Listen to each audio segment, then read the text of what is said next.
Salut à tous, on se retrouve pour une vidéo spécialement consacrée à Kylian Mbappé. On va voir pourquoi il ressort gagnant de cette Coupe du Monde. Alors déjà avant de commencer, petit truc important à vous dire, c'est que c'est la première fois depuis le début de la chaîne que je sors une vidéo un lundi.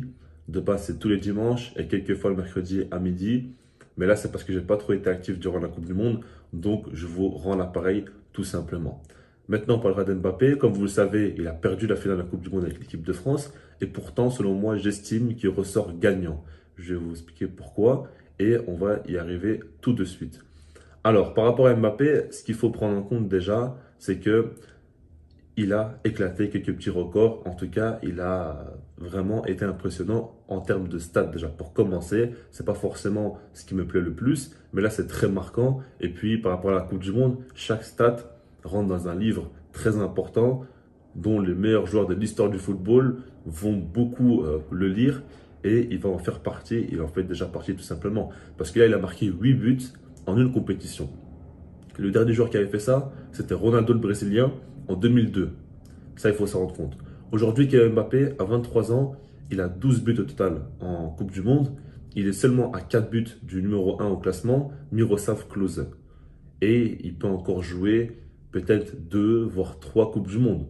Donc, il peut éclater ce record et finir à jamais, enfin à jamais en tout cas, une grande partie de sa carrière, comme étant le meilleur buteur de l'histoire de la Coupe du Monde. Je ne sais pas si vous vous en rendez compte, c'est quand même un accomplissement qui serait extraordinaire. Alors, c'est pas encore fait, mais il n'est plus qu'à 4 buts.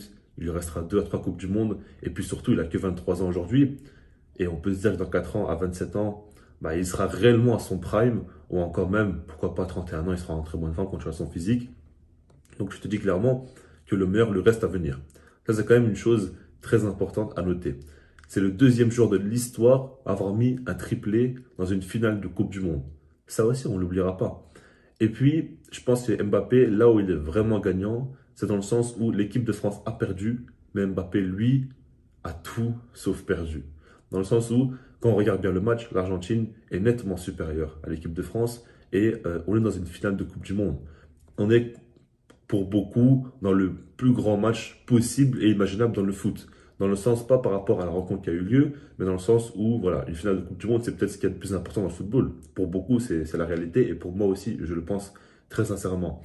Et dans ce match-là, le gars perd 2-0 avec une équipe qui est largement au-dessus, et pourtant, même quand il a la tête sous l'eau, il arrive à tout simplement marquer des buts. Il a un penalty. Évidemment, ce penalty, il est très important le premier.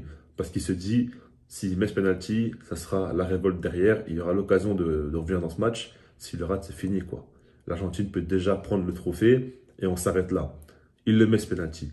Surtout qu'il est face à Emiliano Martinez, qui est pour moi aujourd'hui le meilleur gardien au monde pour les tirs au but, pour les penalties.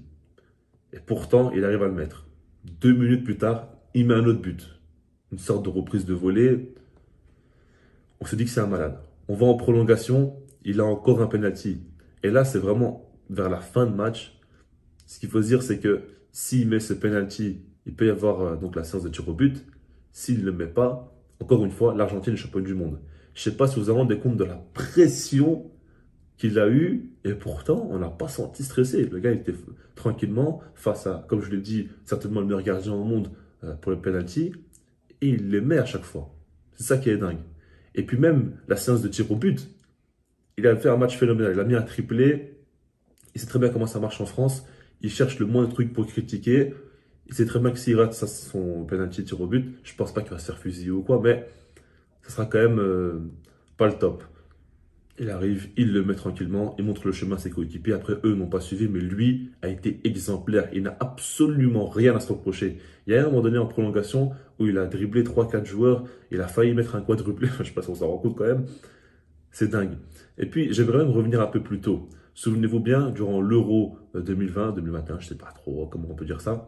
En tout cas, il avait un penalty très important durant la séance de tir au but face à Yann Sommer, face à la Suisse. Il le rate.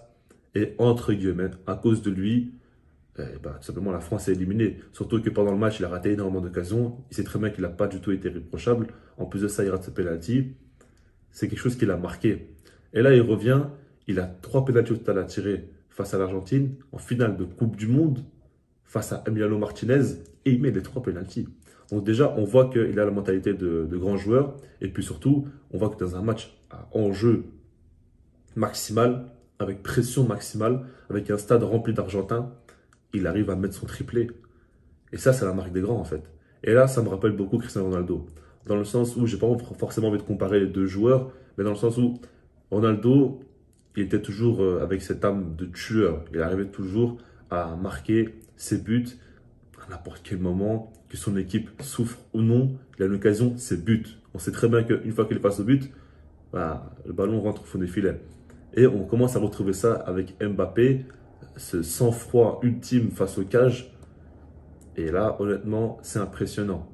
Et puis je pense que le fait de perdre, bah, ça fait que Mbappé ne passe pas pour le méchant. Imaginez seulement qu'Mbappé aurait donc gagné cette Coupe du Monde face à Lionel Messi, avec déjà le stade, puis tous les supporters de l'Argentine, tous les fans de Messi, etc. Mbappé serait passé pour le méchant qui a brisé le rêve de Lionel Messi. Aujourd'hui, le fait est qu'il fasse un match historique qu'on n'oubliera pas, et qu'en plus ça y perde, bah, ça le rend un peu plus terre à terre. On se dit clairement que Mbappé est phénoménal, c'est un phénomène là, parce qu'on peut rien dire. Parce que les Français qui ont perdu, bah, ils savent très bien que s'ils ont pu y croire jusqu'au bout, c'est grâce à Mbappé, donc ils seront tous derrière lui. Et puis les Argentins, même tous les supporters neutres, bah, ils se disent quand même Mbappé, ce qu'il a fait, il a pu mettre un triplé en finale de Coupe du Monde et pourtant il n'a pas gagné. Qu'est-ce que vous voulez qu'il fasse de plus? Même le tir au but, il l'a mis. C'est ça, c'est assez dingue, quoi, tout simplement. Donc pour moi, Mbappé a réussi à redorer son image par rapport à la Coupe du Monde, il va aussi rentrer dans l'histoire au niveau des buts, etc.